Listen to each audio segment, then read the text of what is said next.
Selamat pagi teman-teman, ketemu lagi di MDT Journey Inspiration of Life. Pagi ini saya coba mau sharingkan masalah uh, konflik adalah tongkat untuk bertemu Tuhan gitu. Kita bahas ya, kenapa kok bisa konflik malah jadi tongkat untuk bertemu Tuhan gitu. Jadi kalau saya draft ya apa yang terjadi dalam hidup saya gitu, saya bikin catatan kecil gitu. Konflik terjadi dalam kehidupan kita oleh karena Tuhan izinkan ujian dan cobaan hidup terjadi gitu. Jadi teman-teman jangan khawatir bahwa waduh kita hidup kok dalam kondisi konflik gitu.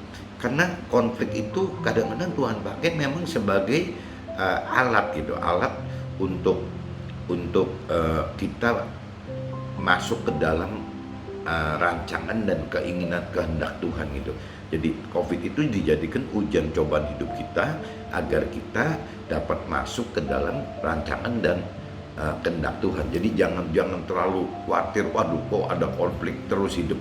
Karena memang hidup ini Tuhan bisa jadikan konflik, bisa jadikan tongkat gitu untuk bisa mencapai satu tujuannya Tuhan gitu. Nah, masalahnya kan karena kita belum mengenal itu, belum atau tidak mengenal masalah apa sih keinginan Tuhan gitu, apa sih rancangan dan kehendak Tuhan. Kalau memang kita tidak mengenal, tidak mengerti rancangan dan kehendak Tuhan, akhirnya konflik itu bisa bikin kita frustasi gitu, kitanya malah jadi frustasi. Sebenarnya konflik ya itu, jadi jangan terlalu dikhawatirkan bahwa konflik itu nanti jadi tidak bisa teratasi. Selama kita di dalam Tuhan ya kita pasti bisa ngatasin konflik. Nah, problem yang paling utama buat kita, buat teman-teman kan berarti kan bagaimana caranya kita mengenal dan mengerti rancangan dan kehendak Tuhan gitu. Nah, rancangan dan kehendak Tuhan itu tidak ada jalan, tidak ada lain gitu ya, hanya cuman firman saja gitu. Kalau kita tidak mengenal firman ya rasanya kita tidak akan pernah bisa mengenal rancangan dan kehendak Tuhan gitu. Lewat firman kita jadi ngerti gitu apa rancangan dan kehendak Tuhan, bahkan kita juga ngerti apa sih perintah dan peraturan Tuhannya gitu. Bahkan kita juga diberi cara bagaimana untuk kita bukan cuma mau saja gitu, tapi mampu melakukan apa yang Tuhan perintah dan peraturkan melalui firman-firman tersebut gitu. Ya pasti itu melalui roh Tuhan ya. Kalau tidak ada roh Tuhan kita terlalu sulit gitu melampaui konflik ini gitu. Jadi jangan terlalu takut dengan konflik, kembali lagi karena konflik itu bisa jadikan sama Tuhan gitu, oleh Tuhan sebagai alat, sebagai tongkat untuk mencapai rancangan dan kehendak Tuhan. Meskipun semua konflik itu harus lewati ujian dan cobaan hidup itu satu. Kedua, konflik membuat kita membutuhkan Tuhan. Coba pikirkan, apa benar bahwa konflik itu akhirnya menyebabkan kita butuh Tuhan? Rasanya kalau kita nggak ada konflik kita tidak ingat Tuhan gitu. Kita hidup ya sewajarnya, seenaknya kita hidup. Tapi waktu konflik mendera kita gitu, semakin besar konfliknya, semakin kita berharap kepada Tuhan. Kalau nggak, mau cara bagaimana gitu? Kita udah nggak punya solusi apa-apa. Kalau kita masih punya solusi, namanya ya mungkin satu saat tidak dikatakan konflik. Kalau konflik kan terus timbul terus, kita udah pikirkan, ngandalkan, kita juga tetap aja seperti itu. Nah, dengan melewati konflik ini, kita membutuhkan Tuhan. Waktu kita membutuhkan Tuhan, nanti ada step-stepnya lagi gitu. Dengan kita membutuhkan Tuhan, otomatis kita berharap kepada Tuhan. Nah, waktu kita berharap kepada Tuhan, tidak terhadap diri kita sendiri, akhirnya kita bisa rendah hati gitu, bisa lebih rendah hati. Dan ujung-ujungnya ya kita jadi takut akan Tuhan, karena memang kita udah pasrah, kita tidak mampu mengatasi konflik itu dengan cara kita sendiri. Jadi itu yang dikatakan konflik itu bisa membuat kita membutuhkan Tuhan. Nah itu kan juga sama, berarti satu alatnya Tuhan untuk membuat kita ketemu Tuhan gitu. Kenapa? Karena lewat konflik ini kita jadi akhirnya terpaksa, awalnya ya tanda kutip terpaksa, kita harus berharap dengan janji-janji Tuhan. Kita juga akhirnya tidak bisa menyombongkan diri, Jadi kita akhirnya rendah hati dan kita nggak bisa tidak ngikutin firman Tuhan, perintah Tuhan. Nah itu namanya kan takut Tuhan. Itu konflik itu seperti itu gitu. Tuhan izinkan terjadi karena ada niat di belakang konflik itu. Yang repot itu kan kalau sampai kita menghadapi konflik, kita tidak mencari solusi jalan Tuhan, malah atasi sendiri atau mengandalkan manusia lain. Itu biasanya gagal gitu. Kalaupun misalnya tidak gagal konflik A misalnya, nanti kita terhalang lagi dengan konflik B, akan terhalang lagi dengan konflik C, dan ini kan tidak pernah berhenti gitu. Bahkan nanti ujungnya saat generasi satu kitanya meninggal, itu konflik bisa berlanjut ke keturunan kita gitu, baik ke anak kita atau ke cucu kita.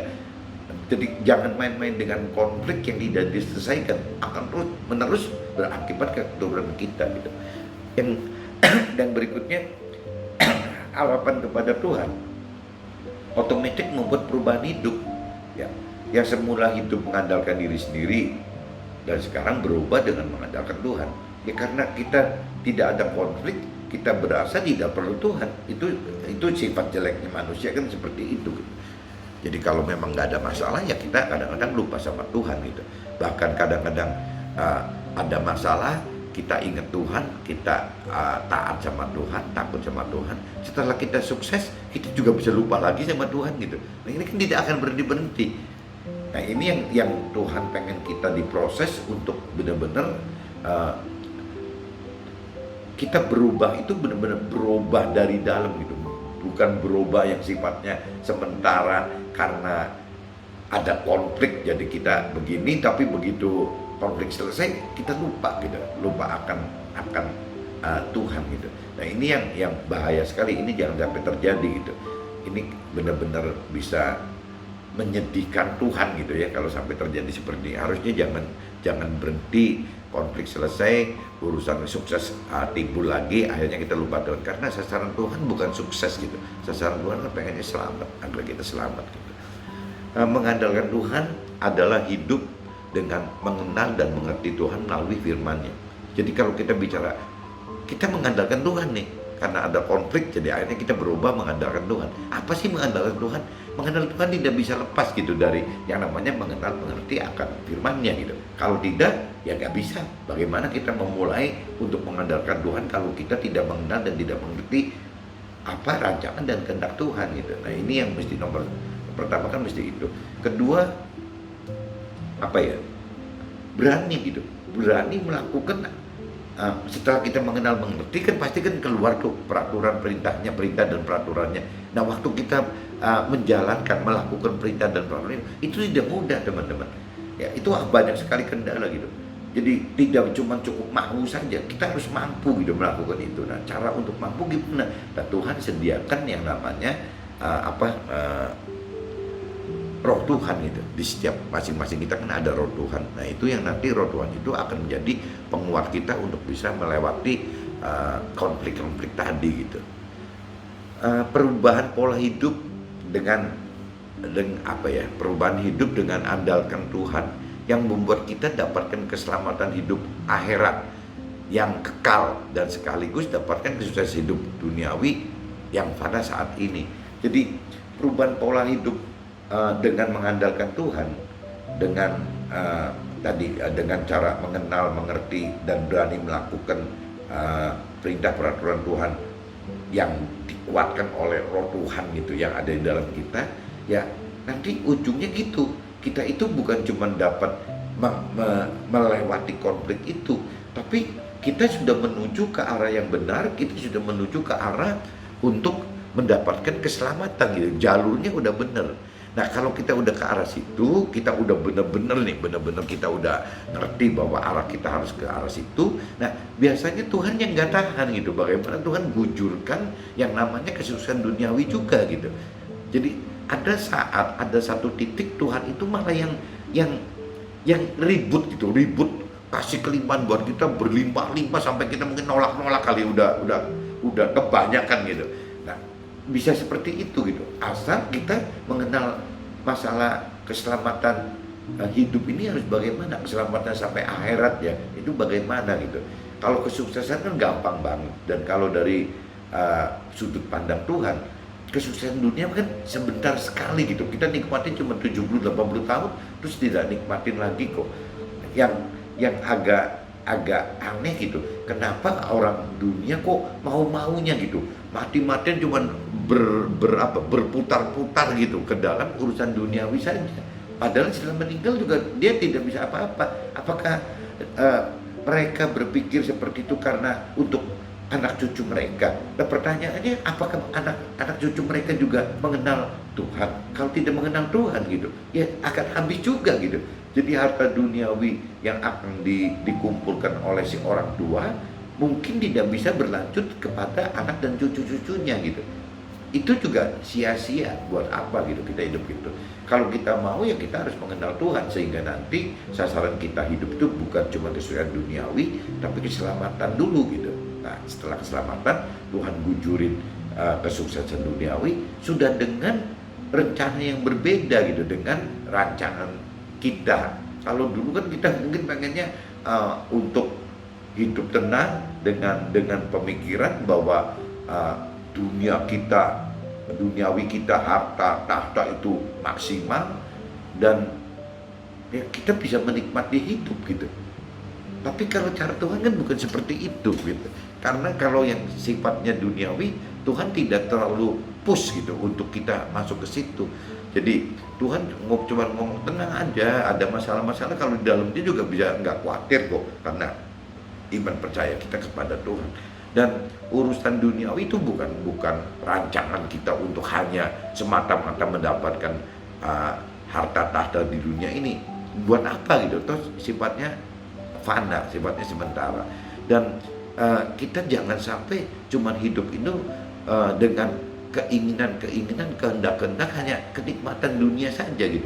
Nah itu juga sia-sia lagi gitu, karena umur kita tuh cuma 70-80 tahun.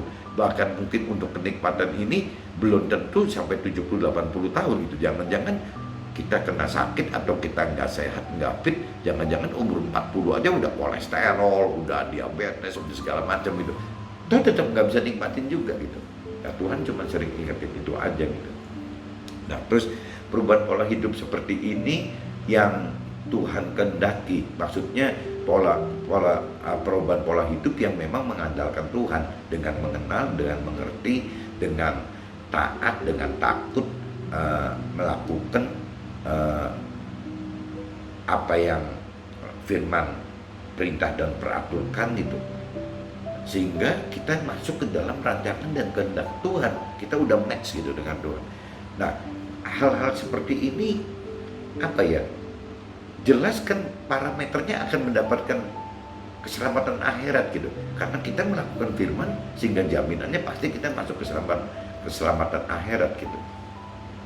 Nah, sehingga Tuhan tidak ragu untuk lewat keselamatan ini, setelah kita benar-benar dalam posisi apa, di track yang benar, di jalur yang benar, itu dan dikatakan Tuhan itu akan melimpahi duniawi kita gitu.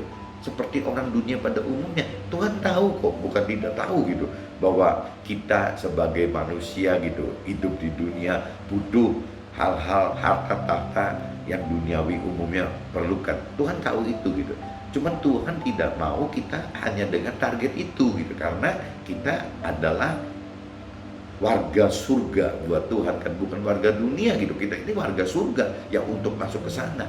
Jadi Tuhan terus berjuang bagaimana caranya untuk menyelamatkan kita, bahkan teman-teman yang lain juga gitu diselamatkan untuk bisa masuk menjadi warga surga, untuk bisa nyampe ke akhirat, ke alam yang kekal di dalam surga gitu, dan bertemu dengan Tuhan di sana.